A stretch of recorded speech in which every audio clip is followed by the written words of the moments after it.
This is Ashton Marcus, and I'm on location at the Theater at Boston Court for the West Coast premiere of With Love and a Major Organ. Hi, my name is Ashton Marcus. I'm with KUCI 88.9 FM in Irvine, and I'm here with Benita Friederici.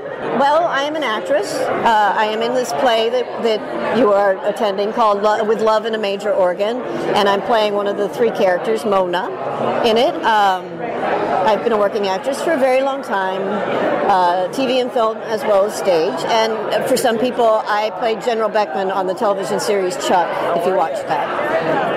And which character did you play again tonight? Mona. Mona is a single mother who devoted everything in her life to her son. Theoretically, her heart froze because she had a very, very tragic love affair early on, and devoted everything to her son. And what she is learning is at the age of 31, her son wants to go off on his own and explore the world. And the magical part of it is that you find out in the beginning, she, in fact, gave him a paper heart in place of his real heart so that his heart would never be injured or broken. And in the mythology of the play, he is seeking a real heart. I love the performance. I thought it was fantastic. It's actually a description of a modern-day society of, I guess, courtship or of love, and it's a mess. Yeah, that's what I'm realizing. I mean, we did some research. I mean, there are actually speed dating online now, where you time your dates and you can just go through date after date after date on a computer. I mean, and a lot of people that I talk to now, younger people, are aghast at how you meet people. I mean, I was saying to them, I work at a food kitchen as a volunteer, and we're trying to grow the food kitchen and the volunteer base, and I say to them, come to the food kitchen, you will meet really nice people. And they're like, no. And it's like, yeah, you need to learn how to get out in the world and be physically in people's space. So it's been interesting. Yeah, again, I wish people would actually do things like that. Or go to the theater, where, again, it's a live theater. You meet people. They might have pizza afterwards or a reception afterwards. You can talk about the show and maybe meet someone. I mean, how phenomenal is that of an idea? Well, I know, and you already know that you have something in common, which is you like to go see theater, so you have built-in dates already. I mean, honestly, this is my husband, John Billingsley, who's an actor, and our first two dates, we're going to see parts 1 and 2 of Cider House Rules at the Mark Taper Forum, and it stuck. A friend of mine told me about a speed dating event. He said he would go to them regularly, but he told me every time before he went, he would throw up in the bushes. Oh my God! Wow, that's hard. It's nerve-wracking. I don't know how people do it. Well, basically, it's actually this isn't designed like from culture where you do A, B, and C to get married. You go to like say the matchmaker. They set you up and you do things. No, this is chaos. We designed this ourselves because there's no plan, there's no roadmap. It's just a total mess. Well, yeah. I mean, the whole idea that you actually kind of judge another person. I don't, like I said, I've been with my husband for 20 years, so I've never had to be on the computer dating. And the fact that you swipe to the left or swipe to the right, and a person knows that they just got rejected over and over again, it's inhuman. It's not giving people a chance either. Well, I love the way you played your part because, again, you had to play it somewhat broken. Again, theater is like that. You have to have interesting characters, but at the same time it was comedy. And this was actually more appropriate for a movie, too, where it's actually appropriate for the general public, opposed to someone who comes to the theater to see something, say, dark and shocking. Yeah, I agree with you, absolutely. Once again, I really loved your performance. I love the performance tonight. Something I take my entire family to. Thank you very much for being on the show. Oh, thank you so much. A pleasure to meet you. Hi, my name is Ashton Marcus. I'm with KUCI 88.9 FM in Irvine, and I'm here with Daisuke Tsuji. I grew up in Sacramento. I went to UCLA, graduated there, studied theater, and then I started from working there, stationed in LA, but I did Cirque du Soleil, Dry Leon, toured Japan, which is very exciting. But I did that for 2 years, and then I went to OSF, Oregon Shakespeare Festival, for 4 years, and I did 10 productions there.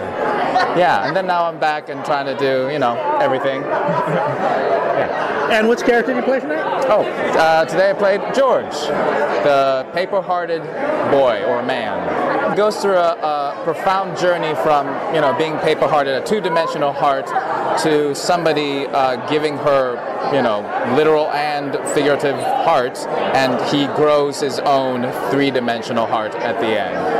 I don't know. That's not spoiling anything, I don't think. It's a love story. So yeah, that's my take. Yeah. So in the beginning, he has very limited emotions, and then he goes to full emotions. Yeah. I think George is basically a zeitgeist, I guess, of the men, of the millennials today. Yes. Yeah. Unfortunately, or I don't know. I can relate to George, because he starts off not being able to, love. And I think, these days, and the play touches on this, part of the problem or the difficulty is social media. It helps to connect people. At the same time, there's a disconnect and there's a distance that's created between people. And dating is actually somewhat harder, I think, in this world now. Yeah. I agree with that, because when you think about it, it's not ordered. It's not like cultural where you do this. If you like a girl, you give her father a goat and you get the girl. But here it's like you make whatever you want, and that's a mess. It is not designed. It's by accident. It's just chaos. Yeah, totally. And I think this is a very beautiful chaos that we've created on stage. So I'm very proud of it. Yeah. Totally. Also thought it was hilarious. It's very difficult to find really good humor, especially modern humor, because again, it's not like clowning. It's not like commedia dell'arte. Yeah. It's actually modern. It's actually modern comedy. Oh yeah, totally. Well, I mean, the playwright is very creative with her words. So yeah, I agree with that. But me being from the clown background, I would working with Jessica Kubczynski, who let me play a lot. So she would let me do some of the clown bits. So you'll see that. I think you saw that here and there. But that's just me, doing my own thing. Yeah. I'm also not used to this type of theater, because usually theater is very dark. It's very shocking. This was actually appropriate for a movie or a sitcom or something like that.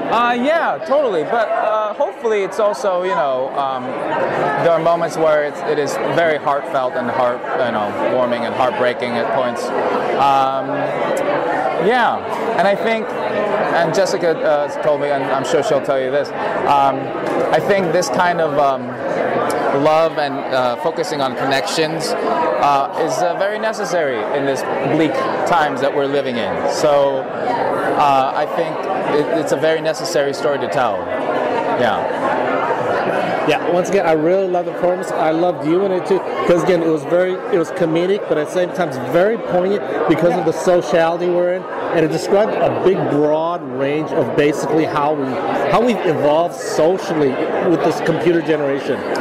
Once again, I really loved your performance. I love the performance in general. Thank you. Thank you very much for being on the show. Okay, thank you. Hi, my name is Ashton Marcus. I'm with KUCI 88.9 FM in Irvine, and I'm here with. Hello, my name is Paige Lindsay White. I'm playing Annabelle, or Subway Rider, in With Love in a Major, Oregon. Yeah. So, what's your take on Annabelle? I think she has a great ability to love. She has an enlarged heart that's eager to share, Do you think she's an example of actually the modern woman nowadays, of the single woman looking for companionship? Well, I hadn't thought about her being a model for a modern woman. I think it is an interesting take on our modern life, how we're separated by technology, and outside in normal life we're walking around with blinders on, whether or not we're in our cars or looking at our phones, and it's hard to make human interaction. So a lot of the play is facilitated through technological devices, but we're all still trying to reach out into this ether of connecting to people. I thought it was extremely funny. It was hilarious. I think because it hit home to so many people, so many single people looking for dates or who have been dating. Yeah, it really, it's a tough internet, technologically advanced world out there. Yeah. What do you think about the modern social way to meet people? In the old days, it was very simple. You just met a person's family, the two families got together, kind of arranged the marriage that they get together. Now it's just chaos. You design it yourself, and it's so imperfect. People are like in their 40s and still dating. Yes, I am fascinated by it still. And it's all different cities. I feel like San Francisco and New York, they're much more open to bumping into people, talking to people on the street, as opposed to Los Angeles, where it's very car-centric and we're all separated by glass, whether it's our car windows or our screens, or so it's a different dating society here. Once again, I love the performance. I loved you too, because I'm always fascinated by your range. I've seen you in classical pieces. I've seen you as a philanthropist and all that. Oh, yeah. But this time, it's the first time I've seen you in a comedy, and you were just hilarious. Well, thank you so much. I really appreciate that. Okay. Thank you once again for being on the show. Thank you for interviewing me. With Love and a Major Organ will be playing at the Theater at Boston Court from September 28th to November 5th. For more information, go to www.bostoncourt.com.